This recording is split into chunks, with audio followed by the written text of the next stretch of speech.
And is it time to start, Annie? Okay.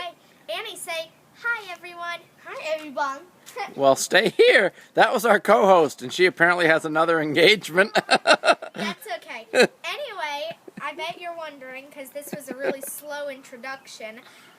We are shooting our second video of our landscape, the front bed of our garden right here. We were going to do both front areas, but the video cut off the first time, so we're doing it again. Anyway, so what's your first question about our landscape? Well, let's start. This time we'll do it a little different. We'll start right over here behind you, Maddie, with my big hand in the picture.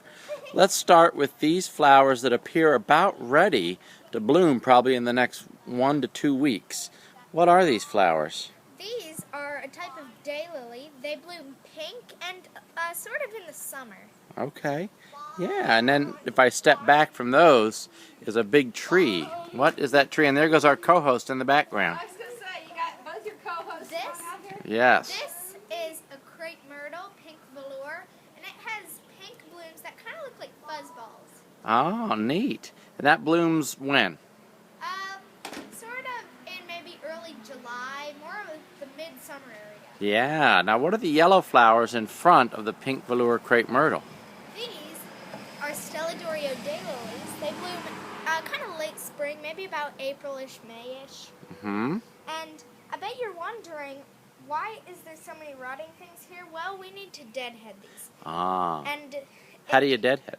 okay, well, these dead things, well, they come off. But see that little kind of how it's a hole in there rather than anything there? Well, then it produces a little thing called a pumpkin. That's a small pumpkin, but they grow larger eventually. Okay. This is what would have kept the seed in if the eggs had been fertilized, but they weren't. Ah. And they keep it from blooming more. So you want to pick those off. And you also want to prune back these dead stalks. Gotcha. Okay, very well done. Now I'm going to back up here so people can see this flower that's kind of all along the stone walkway. What is that? This is creeping phlox. It kind of looks like it's creeping over the stone wall. We have two colors of creeping phlox.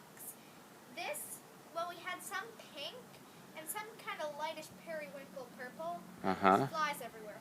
But anyway, Uh-huh. so we had two colors, and yes, they spread really well.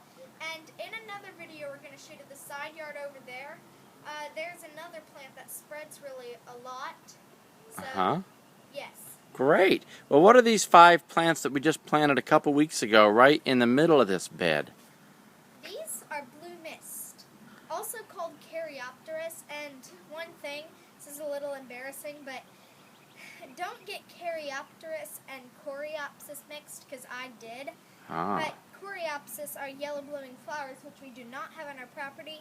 But Caryopteris are large shrubs that kind of bloom sort of an indigo color. And these are kind of small, but we have some in the side yard, once again, that are a lot bigger. Ah, okay. So Coreopsis is a perennial, and these are a shrub.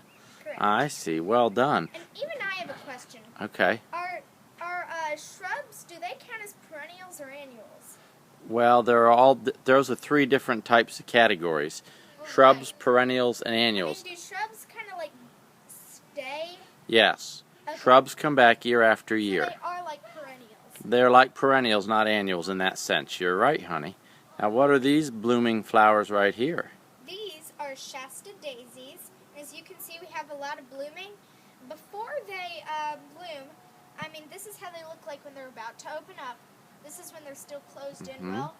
And they kind of shoot up out of the leaves. Let's get a close-up of some of those beautiful blooms. Yes, they kind of shoot up from the plant. Uh-huh. Now, what's that behind the Shasta daisy? This is a Miss Kim lilac. And they bloom a little like spring, but they smell very fragrant when they are blooming. Mm-hmm. Yeah. Great. And in front of that, I don't think our viewers can see it. I'll try to come up. What's Here, in front? just through the Shastas. We'll come right through the Shastas, and you can begin to see it now. What are I've they? run over those Shastas with my bike anyway. Yeah, what are they? These, which one is tipping over apparently, these are salvia, also called sage, and bees really love these, so sometimes you want to stay back. And also, Got it. there's another plant we have, which is, once again, on the side yard.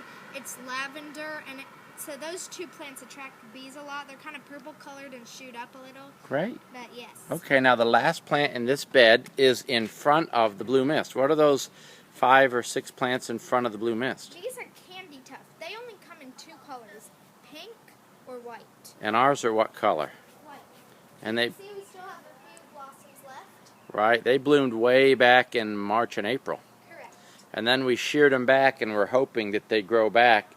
And we're hoping that we didn't make a mistake by shearing them too aggressively. So hopefully And they'll of grow course, back. as you hoped, we'll be shooting a veggie garden thing, but you hoped when you sprayed neem on the zucchini plant that it would revive, but instead it died. Well, thank you for bringing that up and finding a way to incorporate that completely irrelevant and embarrassing piece of information for your dad Well, it's into in the this video. veggie garden. So we'll be shooting more of that section, as you may have seen in the background, that section and the porch. Okay, and now to conclude this video, call our co-host and get her to run up the sidewalk. Hey, Annie, come on.